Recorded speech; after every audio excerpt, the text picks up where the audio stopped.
ఏడు మల్లె పూలు అత్త మామ సారవయ్యంగా అత్త మామ సారవయ్యంగా. చిన్న కన్నయ్య పాట విన్నావా నువ్వు ఎప్పుడన్నా? ఈ పాటలు నాకు రావు నాయనా, సగం సగం అత్తయి. ఇక నీ గురించి అదోటి తోటి వావుడైతాంది.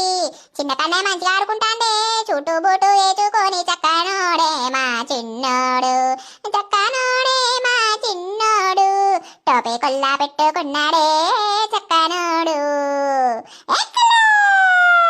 నోరు మెల్లగుండదా అని నీకు?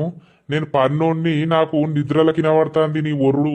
అయ్యో ఏమంటావు? తెల్లం దాకమంటావు, పొద్దున దాకమంటావా? అటు ఇటు సాయంత్రం అవుతాంది, ఏం బండు ఊకే? నీకంటే ఊరంతా తిరగత్తావు ముచ్చట్లకు, నీకు నిద్ర రాదు. ఇప్పుడే తిన్నాక కొంచెం మజ్జు లెక్క వచ్చిందని పోయి పన్నా. ఊరిని అవ కన్నట్టుకుంటుంది, కరకర ఊరుతాంది ఇది. ఏ నా మనవంతో నేను ఊరుకుంటానా? పో పో పండు పో. ఏంది లడ్డు ఇక ఇప్పుడు వంట అరే తెలివైనాక. చూసినవా నీ కన్నయ్య? మీ తాతయ్య నన్ను ముద్దుగా లడ్డు లడ్డు అని అంటాడు. మరి నీ పేరేం పేరు? కన్నయ్య అని